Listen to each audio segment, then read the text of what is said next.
Totally. I think that's everyone's struggle for sure. So how do you kind of combat that? How do you go through that?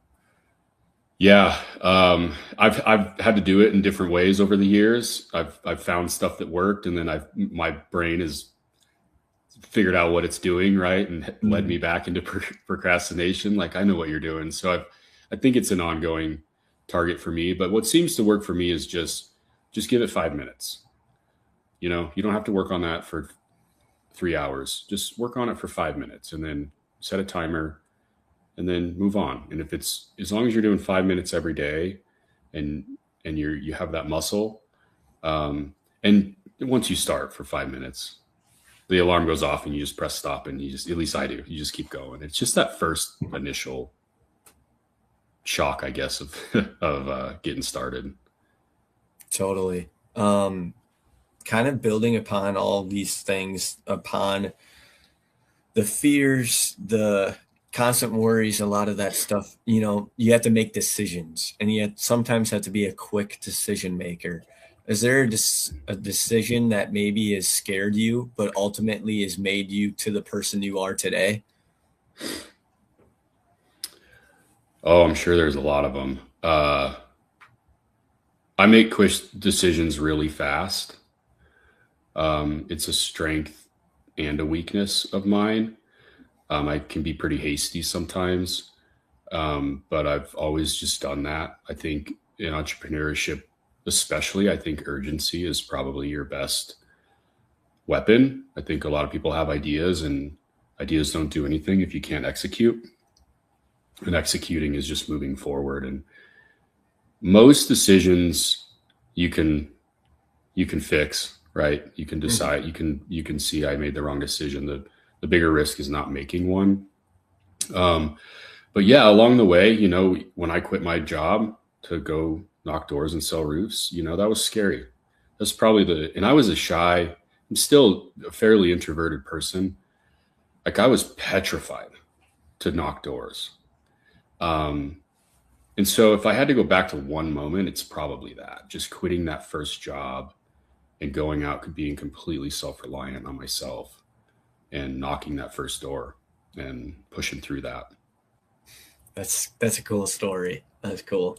Um, it's a great tie-in to a lot of things, because also, as you know, when you knock doors or when you're doing all those things out there, you're building relationships, and building relationships is key, especially in a lot of home services businesses. Like that's the key to things. Like I just had a plumber come to my house, and at our job we've been reading the book called Unreasonable Hospitality, like going above and beyond, about beyond all measure. And sometimes you don't even have to do like a crazy thing. And this plumber, I come back outside because I needed to run my wife's lunch bag over to her work because she forgot it. But I come back and all of a sudden the gutter is back on the wall, or on the side of the wall, because it fell off from the wind or something. I'm like, and I walk in, I'm like, who fixed the gutter? And then he's like, oh, yeah, I just took a look at it. I was like, oh, geez, man, like this is so cool.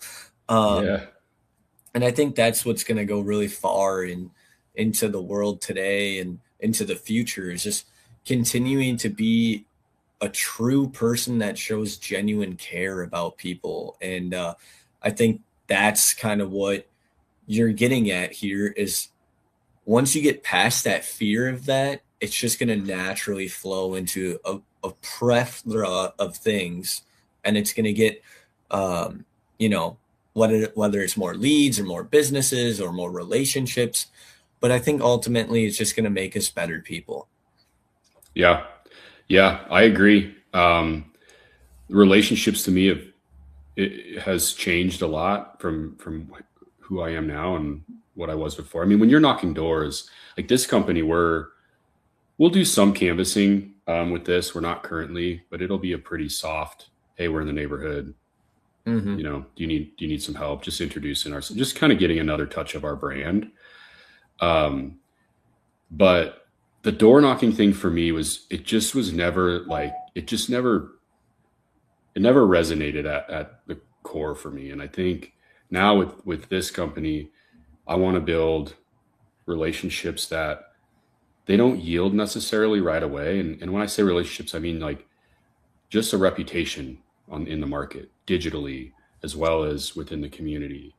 That yeah, maybe for a couple of years we're not out there getting that immediate income from knocking on doors after a storm hits. But it's probably a cheesy way to say this, but to me it's like me meeting a girl at the bar and like that immediate like being able to leave with her, right? Yep. Versus taking the time and building the foundation of a relationship of somebody that you're going to marry and have kids with. And that takes a lot more time Yeah. and it takes a much different effort.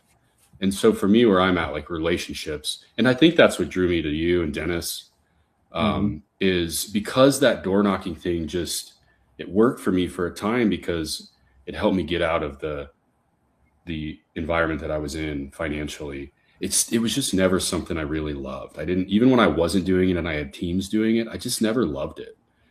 And now like Dennis and you and you know, that sort of community that seems to be emerging. I think like the salesperson thing is kind of dying off, you know, for good reason. People see it right away. They don't like it. The genuine, authentic consultant type looking out for the customer is really making an awesome comeback. And that resonates more with me. And so like seeing you and seeing Dennis has kind of given me that permission of like, hey, I can do this the way that feels better for me. And to me, like to your point, I think it just feels like I've grown up in what a relationship looks like as a business owner, as an entrepreneur. And I mean, you being young, it's awesome to see. It's really cool to see that that's like I said, it's given me permission to be more authentic with how we're building this. Yeah, I appreciate the compliments, and I think it's definitely the way that business is changing, and not that like AI and all that stuff isn't great, but like for example, like I as a new homeowner, I'm gonna lead towards like if I call a company and it doesn't matter what it is, plumbing, roofing, HVAC, whatever it is, and a human answers the phone, I'm just going to be more inclined to work with them. And because that first hello is key to me. And if it's after business hours, completely understandable if an AI answers the phone. But like if it's 2 o'clock on a Friday, like I'm really hoping I'm speaking to a human there and building that relationship. And I think that's kind of what I hope that all these industries start switching to, is realizing like that first hello, that first couple of rings, that homeowner or potential person is really excited to talk to somebody, like just talking to somebody. Yeah. It's going to be interesting to see how this whole AI thing evolves. I use it a lot. I think you're not, you need to, but you can already really see how it should be used. I think like I see posts on LinkedIn and stuff, and the substance is even maybe great, but as soon as I see like that AI structure, the M dashes, I tune out. immediately I'm like, I'm questioning, is this person's expertise that's been worked through AI a couple times? Or is it just AI pulling from its own understanding per the internet? I just question it immediately. And you can talk to AI in a way that when you post, it doesn't look like AI, right? But it'll be interesting to see how, like, there's this huge, like, awesome, everyone's excited about it, everyone's using it, everyone's leveraging it. But I think there's going to be this, and I think it's fast coming. I kind of think it's already here, where consumers, even just subconsciously, can start to see that. And to your point, there's going to be, I think, a gold mine for the people that can figure out how to take AI, but bake in that human experience that is going to be completely lost in AI. Yeah. And I think companies that figure that out, oh, wow, you're going to watch them grow and scale tremendously. There's a couple of cool companies that, for sure they're going to start putting lots of resources and time into that stuff for sure. Yeah, Eric, it's been really cool to hear how your definition of success has changed throughout this podcast. Some of your fears and anxieties that you had when you were young as an entrepreneur in the world has definitely shaped and changed. It's been pretty cool to get some of your advice and hear some of your challenges. Is there anything else that you want to share on today's episode? Oh, I don't know, man. uh, like I said, first podcast, so it's just nice to get one under my belt, I guess. And in the comfort of your presence has been great. And I mean, I guess just I really appreciate you having me on, and uh, honestly, just being willing to have a relationship with me. Like I reached out cold to Dennis on LinkedIn, and I was shocked he responded for one, and then plugging me into you, and you've just been awesome. And so I guess just a message of gratitude to you, really. Hey, I appreciate it. And we're excited to, continue to build relationships and meet other people in the space, and excited to help in any sort of way. I think this is kind of the fun part about networking, is just building the relationships. And um, I think that's honestly why I do this podcast, right? You get to network people, you meet people that are in your space, not in your space.